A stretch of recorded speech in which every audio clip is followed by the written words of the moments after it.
anything.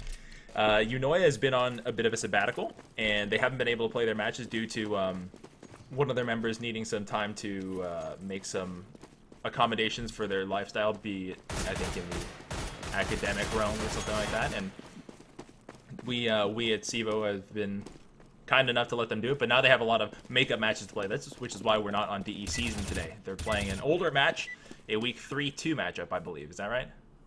Yeah, this is week 3-2 on Nuke. The only match that Eunoia has under their belts is week 1 versus United 5, where they won on Inferno. So I guess they're coming off a win. You're watching CEVO TV. I'm Cotton. My partner with me today is Healy Umbrella. Joey, it's Mythic versus Eunoia, and the rosters we just showed you. I'll pull it up one more time just so you can see it. Mythic is sporting, I think, in reverse, Lightworker, Robbie, Abe, Lex.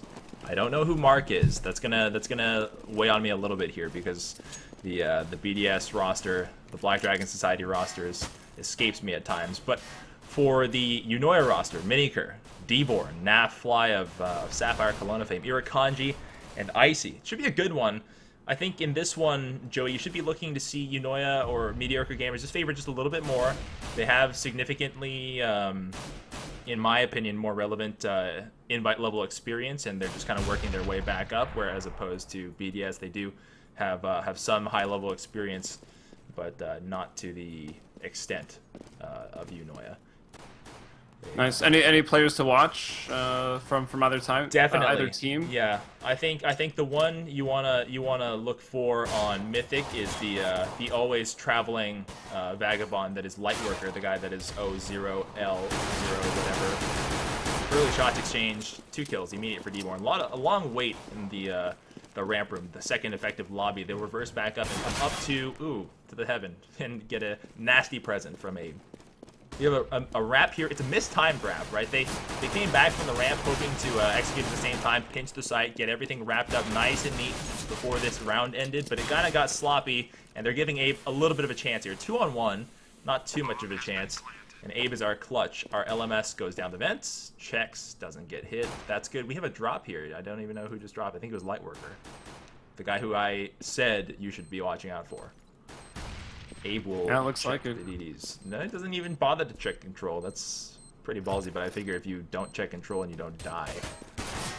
This is pretty much unwinnable for Abe. He has to go for a committed defuse lest he gets shot in the back of the head. He'll check the Toxic, win that battle. He'll go one-on-one with the man of the vent, but at the same time, unless, you know, Deborn makes some critical mistake, there's no way he can win this. When he gets all the kills, that's a quad for him. Good round. Yeah, a pretty slow round too. It started off. I don't think anyone saw an enemy until 1 minute in. It was actually Mythic playing 3 upper. I guess, you know, a pretty reasonable pistol round strat CT side. But Eunoia, they take the ramp room, they get those fights, and like you said, unwinnable in that 1v2 situation where you just have to go for the kills over a defuse, and he couldn't find him. He knew one was in Toxic and probably the other guy was in Vents, but he did a good job, killed them both. I like that you prompted me about the players to watch today because it is kind of a wild card for Black. Oh god, I'm gonna always say that. Mythic, it's got to be the Vagabond Lightworker. He comes from extensive invite level experience, but he can't seem to stay on a roster, and he's found himself on this one, Mythic's roster, and I wonder what his contributions here. I'm always curious about free agent acquisitions, especially in the Dota scene, which covers free agent movements probably more extensively than most esports. Yes. Like, this is something that like really, stand-ins. yeah, it really stands out. It's like, does it matter? Will the chemistry suffer? And for Eunoia, for me, it's going to be Nafly, because Nafly is a rifle fragger type, and you need somebody who can hit hard entries on this map. And I like him in this role on a map like DE Nuke where you have a lot of choke points. Yeah, well, so far, the person hitting the hardest is Miniker. He's destroying the total damage dealt here only in round 2 as the Terrorists. They've bought out guns. 2-0, as you'd expect. They've got the bomb down once. They didn't need to the second time in round number 2. Miniker looks like he's going to be the entry man. They're working toward ramp. They want to sit up here. They have a support player behind him throwing flashes, and I pointed out that arrow because he has to be that first shot. Unfortunately, due to some very timely peaks, 2 early casualties for the T side in a round that probably shouldn't have gone that way. 3 alive for both teams. Weapons on hand for the Ts with the a single Galil, an AK, and a P90. And for the CTs, 2 CZs, which might as well be rifles because they're so ridiculously powerful. And what was that? A spraying kill. Deborn gets a headshot across the map that we did not see. 1-to-1 trade. Robbie can kind of clutch with the CZ. We'll go to him right now. Our LMS comes right out of that squeak. He had no chance on it because he wanted to go for the bomb plant to 3-0. The ecos are done, and we're on to a gun round, presumably. Yeah, like you said, the CTs, they got 2 early picks. They killed 2 people. It was 2 for 2. But they got those picks, and they weren't in a position to get any guns on their side. They were just stuck with the CZs, which, you know, they're pretty good. I haven't messed with it too much. It seems in matchmaking at, 64 tick, I don't know if we're allowed to bring that up here, not very good, but maybe on LAN or on these servers at 128, pretty powerful stuff. And someone's teammate is dumb, by the way. Yeah, I don't know what they're referring to there. Honestly, I would think that maybe like 1 or 2 out of 10 players in this game have even experienced matchmaking in the last month or two, maybe out of boredom or queuing with some friends, but if they do recall that pain, it is true pain here. Robbie looks like he's looking through walls or something, just looking back into the lobby. 5 alive for both teams. Let's take a look at the setup here because we have a bit of a lull in action. We have a significant presence here and a full wall. They could make it to the secret steps. I wonder if that smoke is blocking off. Yeah, it is also blocking off the mini completely, and Abe may step out to challenge. They'll flash through, and it looks like they're going to press the smoke. They could have checked the garage to find Lex, which they did. They have 1 more in the mini, and they're very, very wary of it. Take a look at the mini-map. They're not moving away from the old secret location because they think of the heaven position and the mini as still a threat. It is still a threat. All the casualties now accrued out in the outer yard. This is the danger of pressing through that smoke. You're going to ambush that garage guy, but you're going to get traded because you're stuck in a centralized location that many angles can see. It's a very calculated risk, and it's one that clearly didn't pay off here. Yeah, you mentioned the nice wall of smokes, but it didn't seem to really matter. They got caught in that crossfire from heaven. Someone was in secret. It was like, ooh la la la. I don't know how to say his name. I got quite a few kills. Worker. Light work, yes. I got a few kills there from secret. Yeah, honestly, he for the entire first season that we casted him back in what was it, ESEA or something like that, his name was written in Latin. Then the next time it was just like lights, and it was something in another foreign language. I know, Miniker is going hard. It's 1-on-1 and he wants to clutch. He's got 9 seconds and very slim odds of turning this one around. There's no reason for Mark to challenge him, and he knows it. So he's gonna milk the clock, run away with 1 second left, win this round the safe way. But think of all the rebuys that they just got forced. Yeah, that was a big round for Miniker. He's already showing up. Look, the graphs are ridiculous. I don't know how early you like to consult them, but he's already got 800 damage in 4 rounds. He picked up 3 Galil headshots there at the end, forcing the rebuys. And, I'll admit, I like the Galil. It sprays nicely, and that bodes well for me.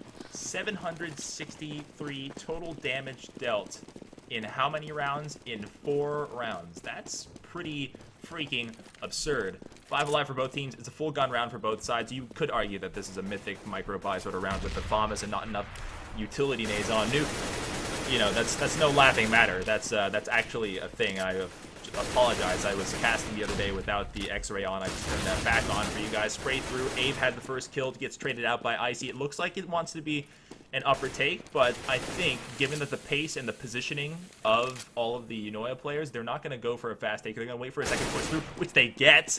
Deborn absolutely ruins Robbie's face, and Irakanji on the right flank wants to set up this wrap here. Look at this location.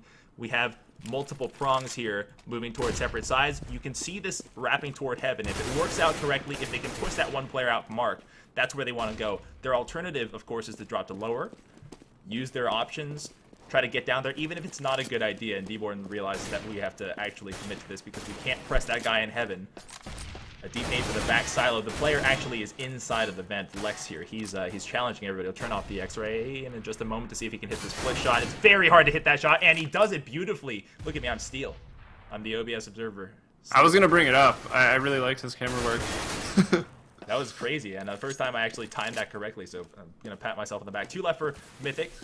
They have a bomb site that's been pretty much relinquished, and this is going to be a hard retake 2-on-3 when the T's set up their locations and go into hiding.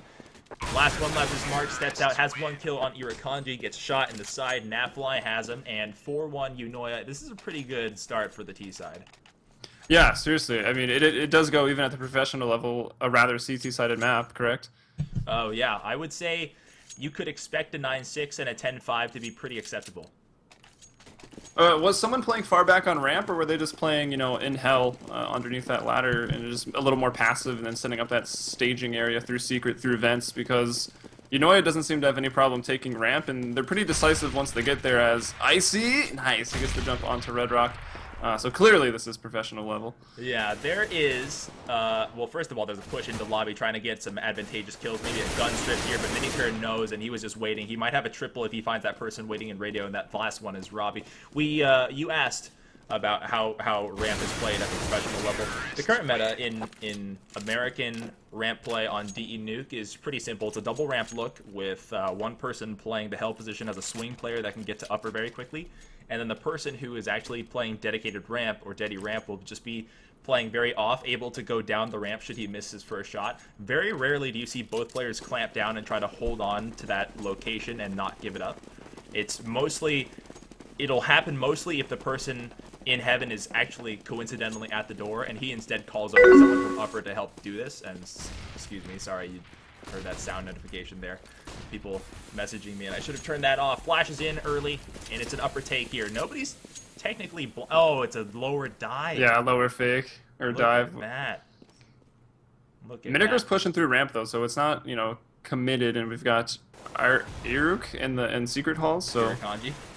yeah, Irakanji. They're pretty established in lower as one breaks out of control here. Gets a pick as well. Nicely done. Very nicely done. 4 alive for both teams, and eco rounds at this level can never be taken for granted. Spray down. Abe doesn't get one. 2 headshots immediately. 3 actually. Icy picks up the last one. Robbie, he's seeing a recurring theme here that he's the last one all the time. Now he is going to try to be the ultimate ninja as he shows off his tread plate Virtus Pro stickered CZ, and if he goes for the ninja defuse, I will be absolutely baffled because he can't really... never mind. He's caught. Well, he gets one. Icy's probably frustrated because he had some idea that he was in there and he got traded out. Still, 6-1. Eunoia leads by a lot. Yeah, but you see the power of the CZ right there. Someone with armor and a rifle, they check a close corner like that, and he got a kill. He got a trade. The power of that automatic pistol.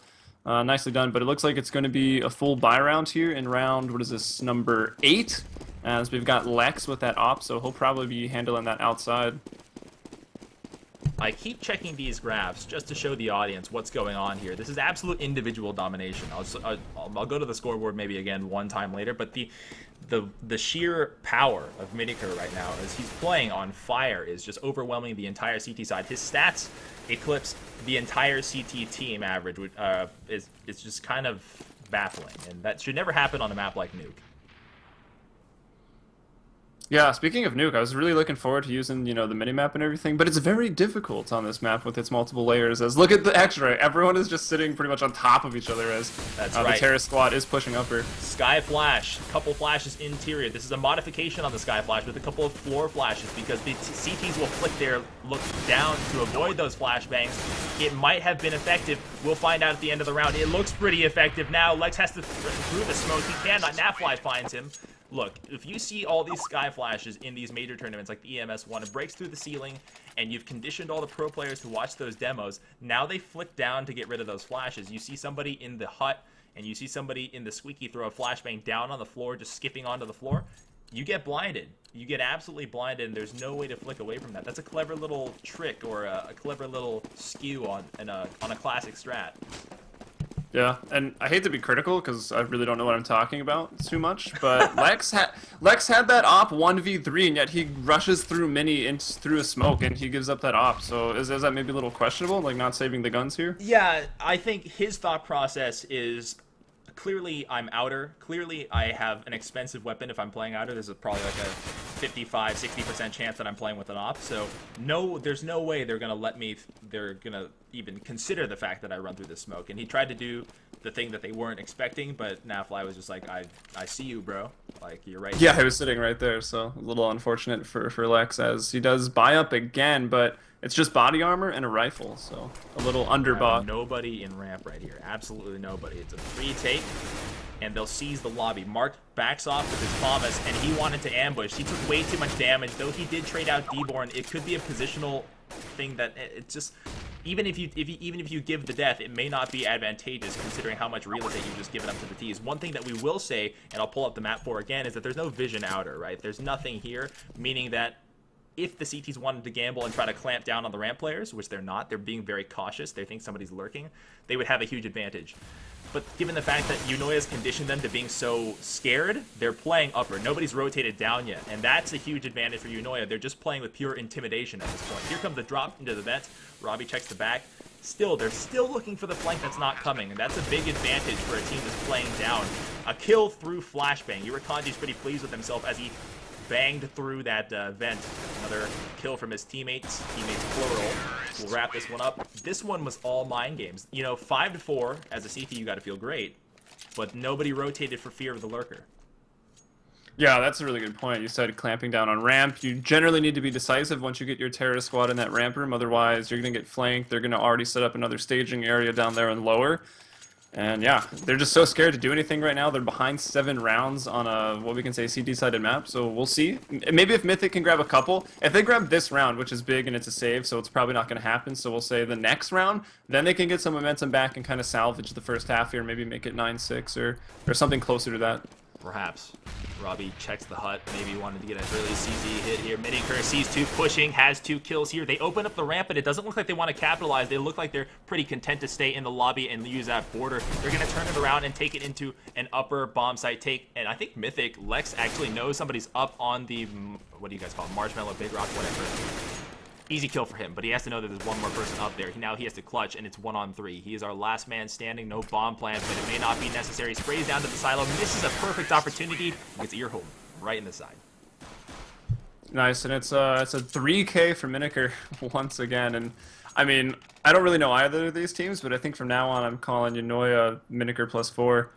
They're unbelievably good, but don't think for a second that any one of these players couldn't do it. Deborn, Nath, Irakanji, they all have so much experience that on any given day, I think any one of them could do it.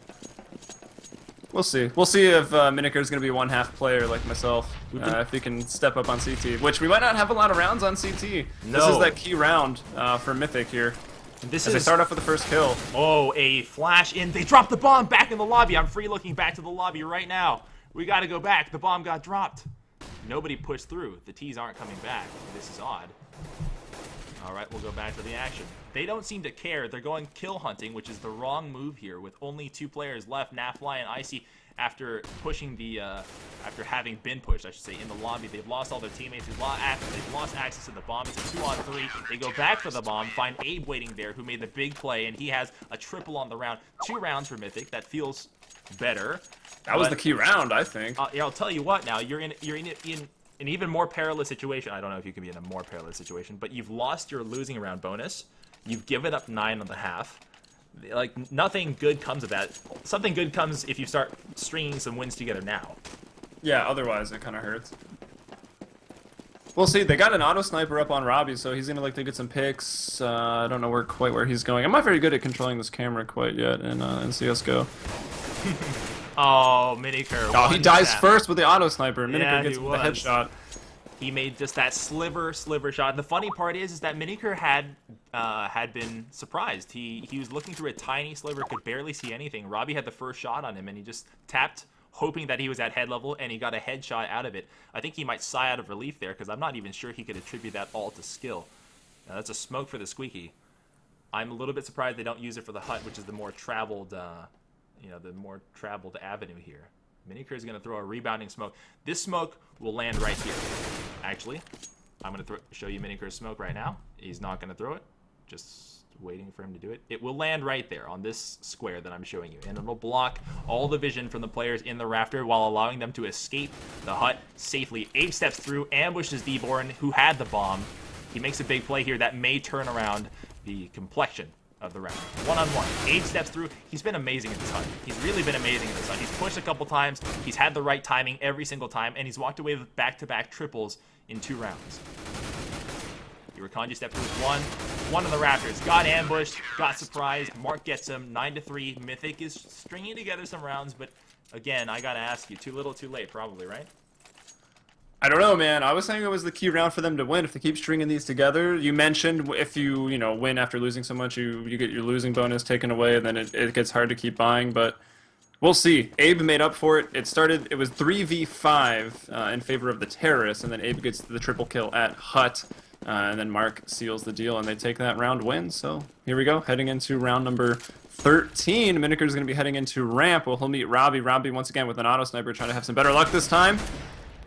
Gets one shot in. For that twice in a row is a little bit. I have no idea. Surprising. I think maybe he's got no the team nades. had to drop him. Let's check out the money situation to figure out how that happened. We'll have to check it out later. We have an entry coming in here. A flash over the teammate's shoulder. Highly coordinated here. Light workers behind the smoke. Nobody checked the corner at the headshot box, and he just kills. Absolutely rude. Awkward. Hey, what is this? What is this? Oh man, that was great. Just sitting there in the smoke, looking at each other's faces. That's when X-ray is worth it, right there. That yeah, right there, Steel is the reason we still use X-ray. That's great. That's hilarious. We have good news. Clay's back, so we can bring him in. Oh, it's terrible news. Oh well, we can bring him in. We can do the legendary TriCast for. Yeah, we'll see. We'll see. Something. But okay, this is another round. They're turning it around. It's like they're listening to me. I feel like they're coach right now. As Robbie's still holding on to the auto sniper, so we can see another big round from Mythic. Kanji very pleased that he decided to walk this one out. A double nade here would have been his doom if he had just gone just a pace faster. Miniker will step up on top of the pick box, and he looks over the top of the smoke looking to find somebody in the garage. Lex is there, and Lex, I should tell you, is wielding an M4A4, so he's not a huge threat, not compared to somebody with an op playing outer. This smoke wall they've run through before, so keep in mind Mythic is very wary of the fact that they may run through. This time, probably not the case, and D-Born got a little bit panicked there, made some noise. Abe will go under. Abe definitely this game's MVP thus far. He's outstriped his teammates by quite the bill. Look at 13-10 compared to the next highest 7. Miniker thinks to reverse, and he's got a flank. He's got a really good idea that somebody's flanking him, but he looked away at the wrong moment. Abe steps.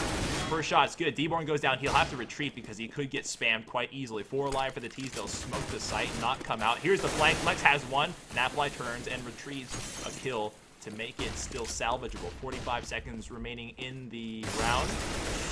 Abe was very, very blind. Robbie comes down with his auto sniper. Claims another. 2 on 3. The T's are a bit pinned in control. That one really hurts. How did that not do any damage? Wow. Because nades seem to suck in this game. CSGO nades. That one did some damage. Mark eats it. He goes About down. 50. They've got full armor too, though, so. 20 seconds. Oh, Napfly is so sad. Needs to step out and hit this shot. He does. Nice 2 bursts. Only the first one was needed. Had a second one. Look at that. 1-on-1. 14 seconds remain. Now our clutcher is the number 8 man. Napfly, he goes for a fake plant. With only 7 seconds left, he'll have to go for a committed plant. He knows he's going to get shot. He's going to do it anyway. 2 seconds before the round ended, and Lightworker ended for him. Last round of the half, and you are right. You apparently turned into their coach. Yeah, right. I'll take that honor.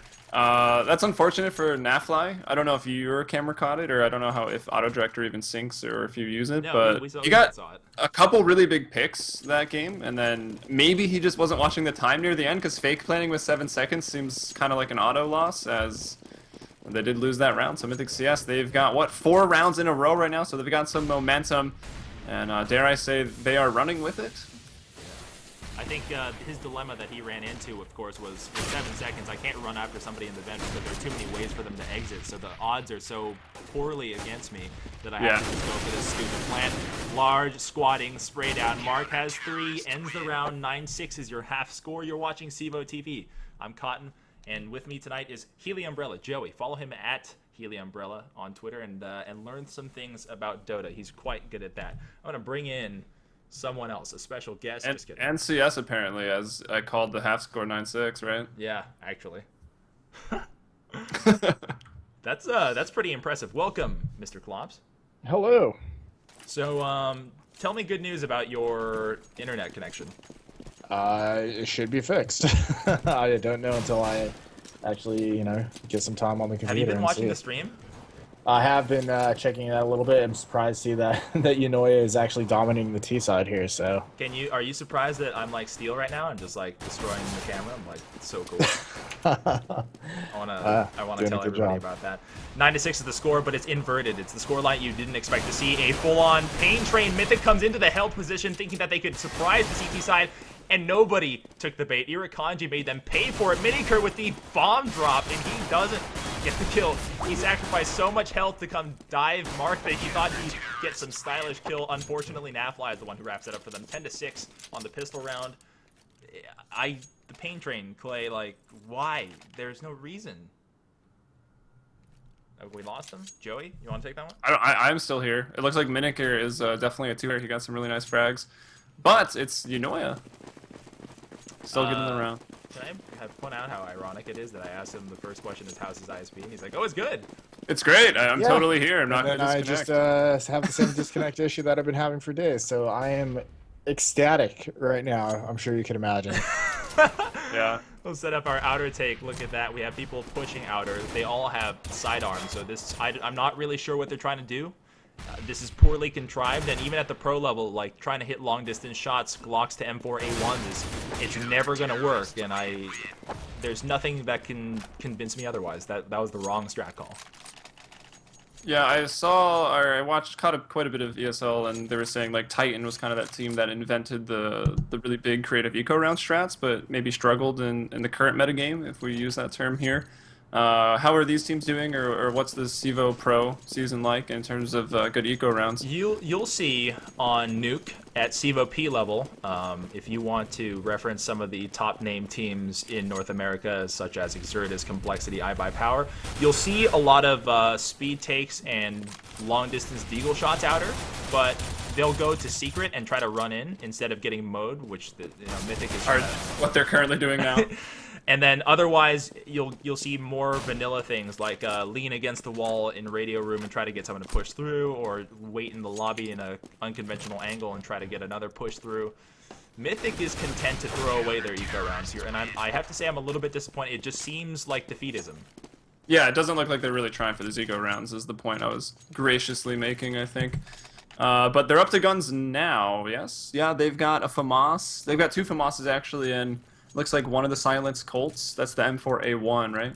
Yeah, that's correct. Which is really good on this map, or at least from some of the facts that I caught, because it really makes it hard to hear where it is, especially with the vertical sound being what it is.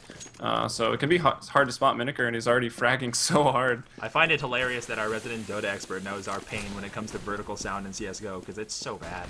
It really is. It sucks. It's the worst.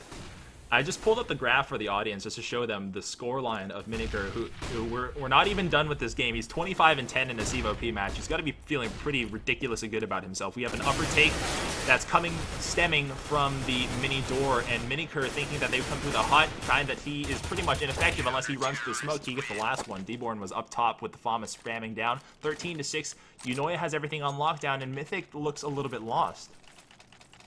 Yeah, they definitely have not found the rhythm on T side. They were just finding it on CT side, but then you switch sides, of course. Eunoia now on the CT favored side of DE Nuke, and they're faring pretty well. Miniker was a ninja, as we may have predicted. We saw that last Terrace player looking up into the rafters into heaven, trying to find him, and Miniker is just sitting there right behind him and sniped him out. It looks as though we have a drop. We've lost somebody. Who is it? It's It wasn't the first time, but different team this time. Yeah, a little odd. If it affects the outcome of the game, we'll reflect on that many rounds from now, but it may not. Robbie tried to catch a jumping Nafly. He gets him down to about 33 health, and Deborn may ambush Lex. Shot right there in the nape of the neck. The hairs do enough damage to get a piercing headshot. Lightworker trades out Deborn.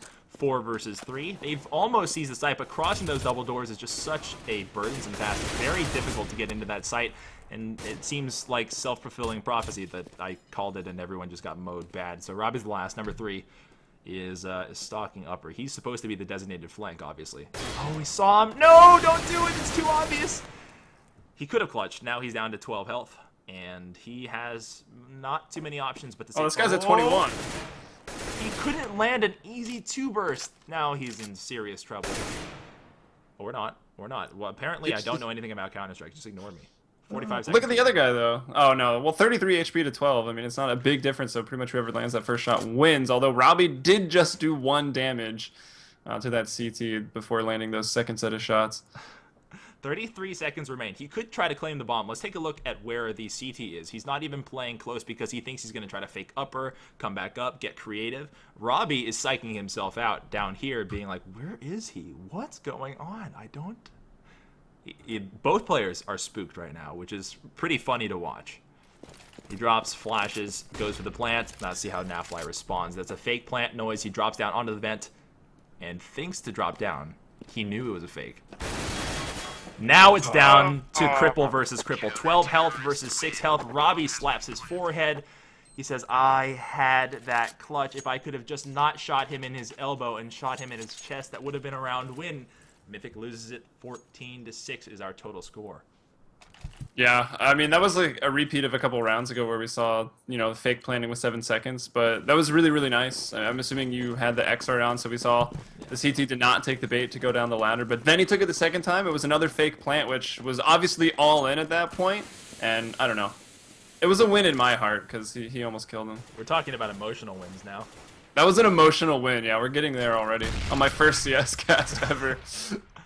14-6, they're onto the tie point. Eunoia is onto the tie point here. The boost Mythic on top of the boost box. The op who should be there should be Miniker, but we know that he's playing in the swing position, so the outer player is actually using an M4A1. Nice. Robbie sends his regard. D-Born's down with a 1-tap. They have an entrance, I'll point it out right here, into the ramp room, but they are smoked off, and their entrance is actually blocked by this support player, Miniker. I missed that kill. That's a tragedy. Right there. That was a long-distance kill for Miniker, playing his hell position. 2 down. Yeah, then Irakanji just picked one off that was strolling across the top of Mini from the back right of Big Garage. Pretty cheeky spot, if I do say so myself. Definitely. Definitely. Very Euro of you to incorporate the vocabulary. I just want to be cool. We've watched a lot of Anders, right? Yeah. 45 seconds remain. 3 for... No, 2. 2 for Mythic after Miniker says hello. He drops Robbie, and that leaves Lightworker and Mark.